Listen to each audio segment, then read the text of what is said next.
Have you ever stopped to think about what would happen if your husband were to pass away first?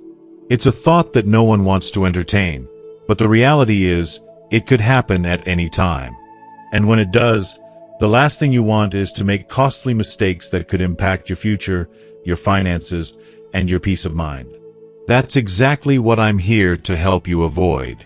In this video, we'll dive into the 5 critical mistakes that too many widows make when faced with the loss of their spouse. Mistakes that may seem like the right choice at the time, but end up costing them in ways they never imagined. These mistakes can tear apart everything you've worked so hard for, and the worst part is, they often go unnoticed until it's too late. By the end of this video, you'll know exactly what to avoid. I'm going to share why rushing to sell the family home, trusting the wrong people with your money, and taking that big lump sum payout could be disastrous.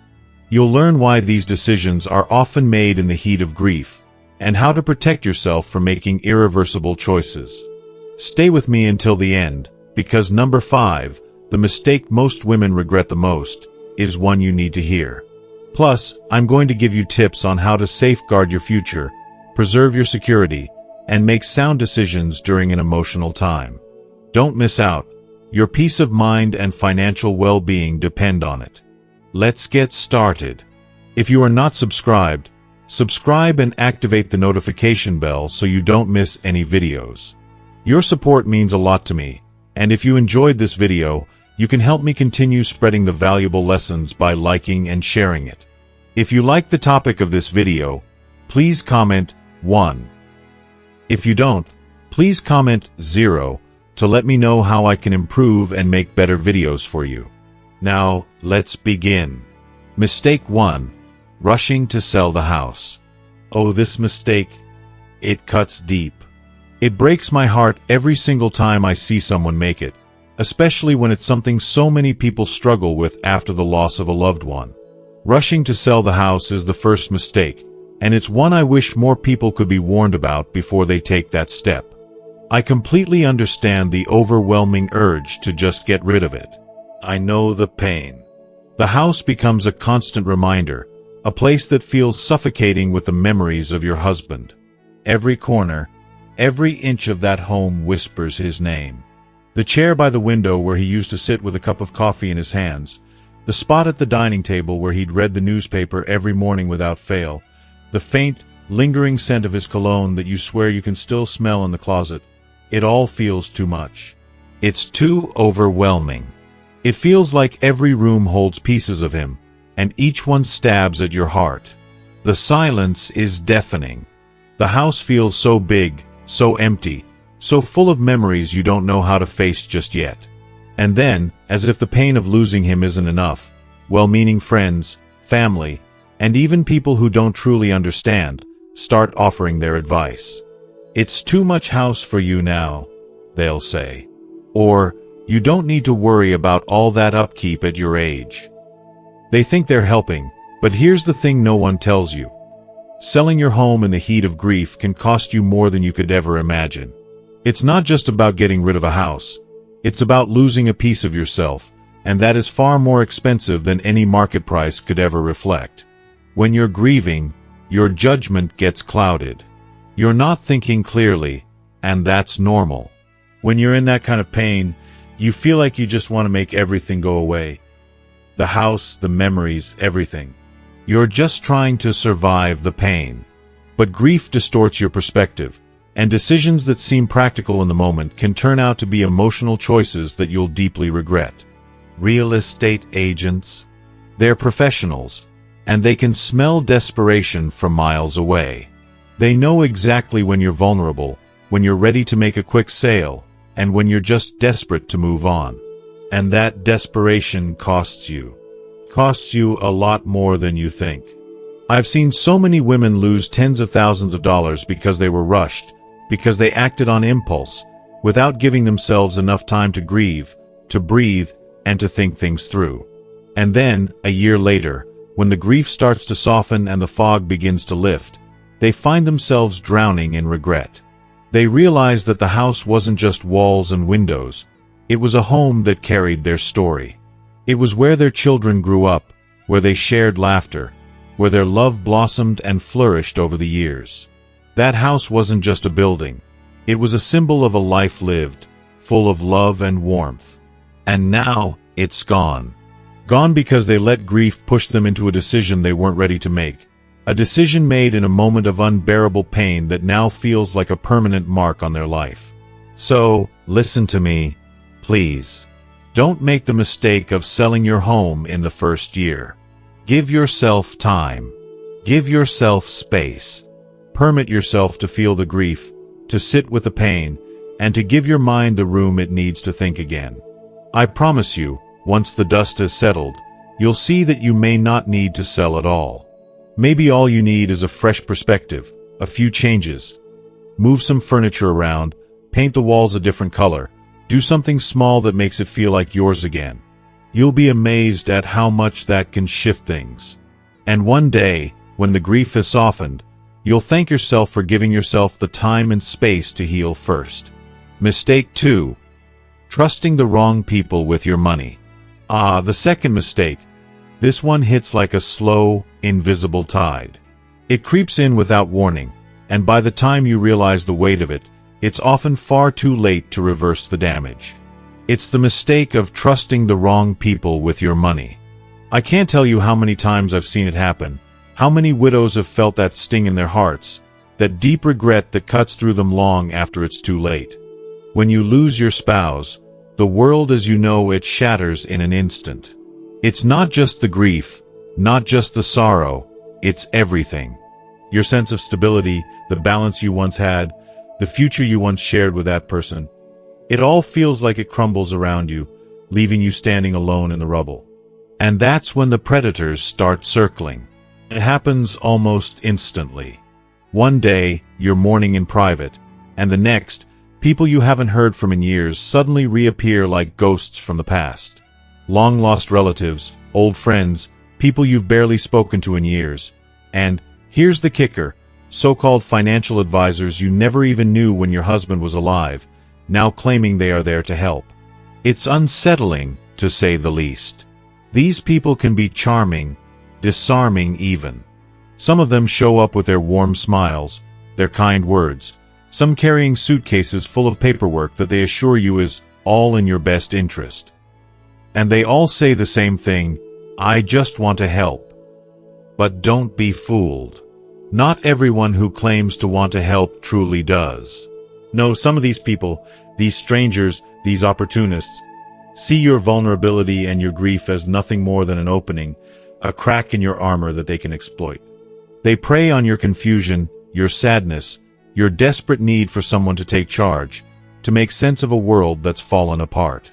I can't tell you how many widows I've met who have trusted someone they thought they could rely on, only to find themselves losing everything in a matter of months. It doesn't happen because they were foolish. It happens because they were vulnerable, trusting at a time when they were most fragile. I've watched as women sign away their financial futures without fully understanding the papers in front of them, all because they were simply too overwhelmed to question, too tired to fight. They think, I just can't do this right now. I need someone to take care of it. If you are still watching this video and find these lessons useful, please comment 1 below to let me know that you are still here with me. Please, I beg of you, don't make that mistake. Don't let someone else take control of what you and your husband built together. Don't hand over your bank accounts without a second thought. Don't sign documents you don't fully understand. Don't let the people who were never around before suddenly become your lifeline. The truth is, I've seen too many women lose everything. Not because they were foolish, but because they were trusting in the wrong people at the wrong time. And that's heartbreaking. If someone offers to manage your finances, that's fine. But do it on your terms. Get everything in writing. Don't just take their word for it. Ask for their credentials. Ask for proof. Ask for a second opinion. Hell, ask for a third if it makes you feel more secure. If they're truly trustworthy, they won't mind you double-checking. They'll appreciate it. They'll welcome it. The people who care about you, truly care about you, will never mind you looking over their shoulder. They'll be glad that you're being cautious. Your money is now your lifeline. It's the thread that ties you to your future, to the stability you deserve after all you've been through. Protect it. Guard it fiercely. Because in so many ways, your financial well-being is a reflection of your emotional well-being. You've already suffered one great loss. Don't let anyone take what you've worked so hard to build. Your peace, your security, your sense of control. Don't let it slip away. Keep it close. Protect it like your life depends on it, because, in many ways, it does. Mistake 3. Taking the pension or insurance payout all at once. Now, let me share a piece of advice that might seem like a blessing at first, but trust me, it's a trap that can cost you dearly. It's the mistake of taking your husband's life insurance or pension payout all at once. I know, when you first get that lump sum, it feels like a weight has been lifted off your shoulders. It's like you finally have a little breathing room after everything you've been through. That check, whether it's $50,000, $100,000, or even $200,000, sits in your account like a promise. One that feels like it might take care of all the worries you've had since your husband passed. But here's the thing that no one tells you. At first, it feels like a relief, like you're going to be okay, but soon enough, reality starts to creep in, and it's not the reality you thought you'd have. The phone calls begin, financial planners you've never heard of, friends who suddenly need a loan, relatives with business opportunities that seem to be calling your name. And then, the worst of all, the temptation. You might think, well, I deserve a treat. Maybe I should finally buy that new car I've been dreaming about. I've always wanted to take that trip to Europe. Maybe I could give the kids a little something special. And just like that, the money starts slipping through your fingers, faster than you ever imagined. The truth is, I've seen this so many times, my dear. I've seen it happen to good, well-meaning people who were just trying to find a bit of comfort in the storm of grief. And once that money is gone without a trace, you realize the devastating truth. It was never meant to be spent in a short-lived burst of pleasure. It wasn't a windfall. It was meant to carry you through the rest of your life, to replace the lifetime of your husband's hard-earned paychecks that you'll never see again. What so many don't know, though, is that you don't have to take that payout all at once. You don't have to make the decision when you're grieving, when your emotions are running high, and your heart is heavy. You have the option to stretch it out. You can take it in monthly payments, in annuities, whatever provides you with steady, reliable income. Something that will give you peace of mind, that will keep you going, not just now, but for years to come. When you take it all at once, not only do you risk spending it too quickly, but you also risk losing government benefits, increasing your taxes, and making financial decisions that you wouldn't have made if you had more time to think clearly. That payout was never meant to be a quick fix. It was meant to be your cushion, your lifeline, your security. So slow down. Take a deep breath.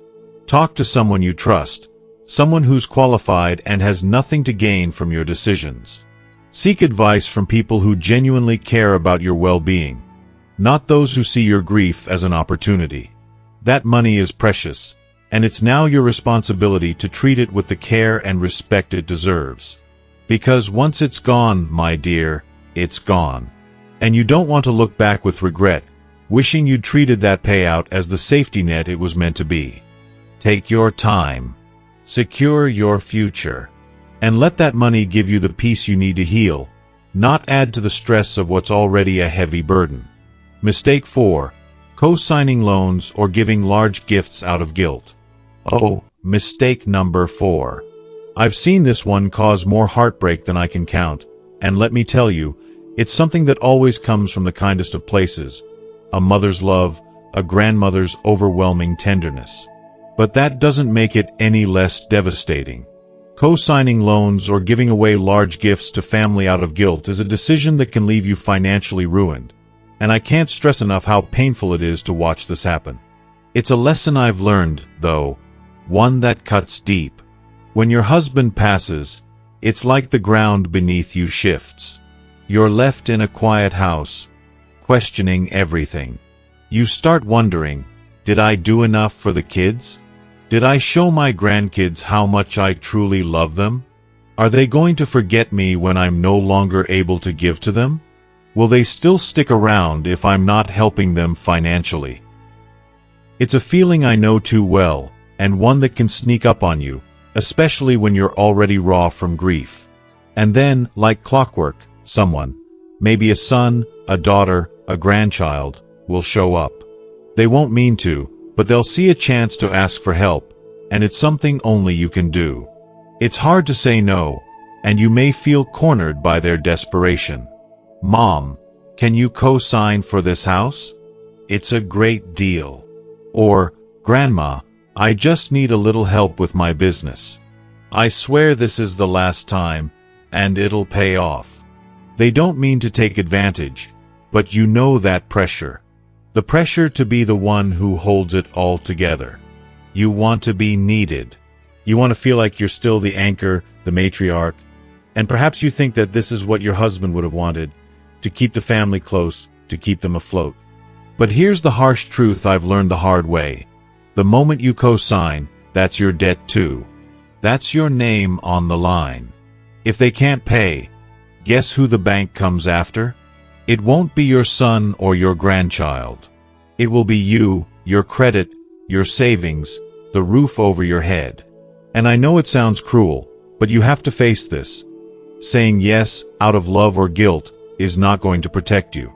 It's going to jeopardize everything you've worked so hard to build, everything that your husband worked to leave you.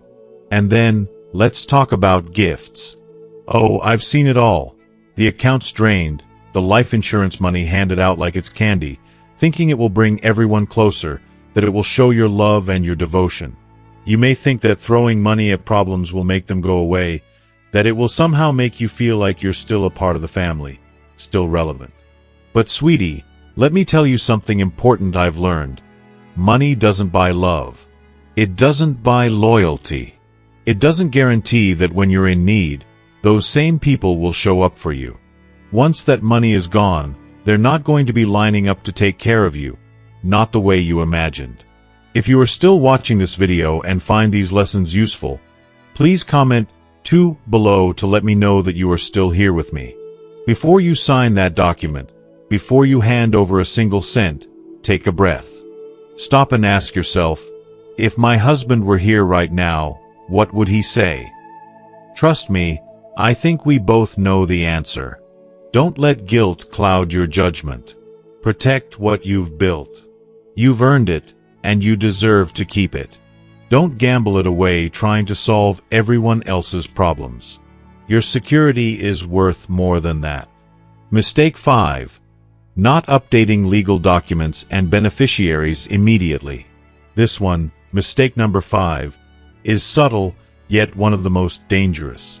It's the kind of thing that creeps up on you, pretending to be something you can put off until later, but the truth is, it's often too late once you realize its significance. I'm talking about failing to immediately update your legal documents and beneficiaries. I completely understand that after losing someone so close to you, especially a husband, the last thing you want to do is think about paperwork. The mere thought of it can feel overwhelming, almost heartless. It's as if those forms are cold and indifferent, devoid of the warmth and love you once shared.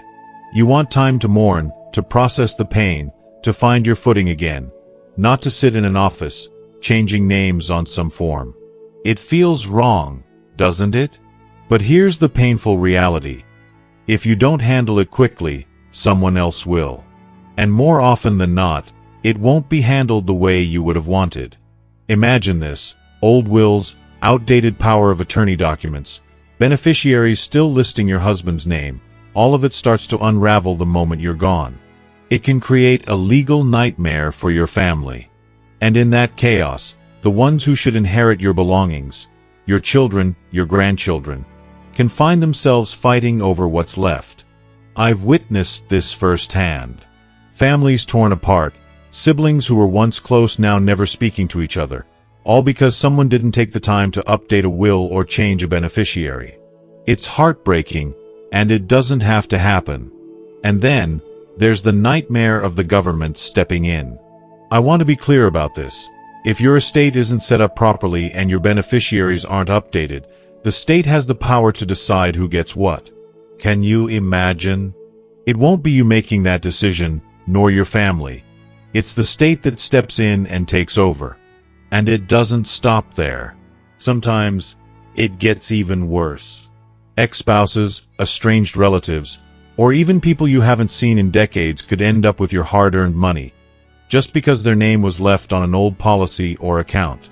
It's an emotional and financial disaster waiting to happen, and it's one you can easily avoid. So, please, don't wait. Call an attorney and get that will updated. Update every single beneficiary, from your life insurance and bank accounts to your retirement funds. Make sure that everything reflects your current wishes, your current reality, not what it was 30 years ago. I know it feels uncomfortable now, and I can only imagine how hard it must feel in the wake of your loss. But trust me, it's the most loving, thoughtful thing you can do for your family. It's the last gift you can give them, the gift of peace. Knowing everything is in order, that there won't be any surprises, no ugly arguments, and no devastating heartbreak down the line. You deserve to sleep peacefully, knowing that you've spared your loved ones unnecessary pain and confusion. I hope today's video has helped shed some light on the important steps we all need to take in protecting our families and ensuring that our wishes are respected, even after we're gone. There's a lot to think about when it comes to our legal documents and beneficiaries, but it's never too late to start. So, what have you learned so far? What's one thing from today's video that you'll make sure to practice in your own life to safeguard your future and the future of your loved ones? I'd love to hear your thoughts. Drop a comment below and let me know what you're going to take action on. If this video has helped or inspired you in any way, please don't forget to like, share, and subscribe to our channel so you won't miss out on more helpful content like this. Thank you for being here, and I look forward to hearing from you soon.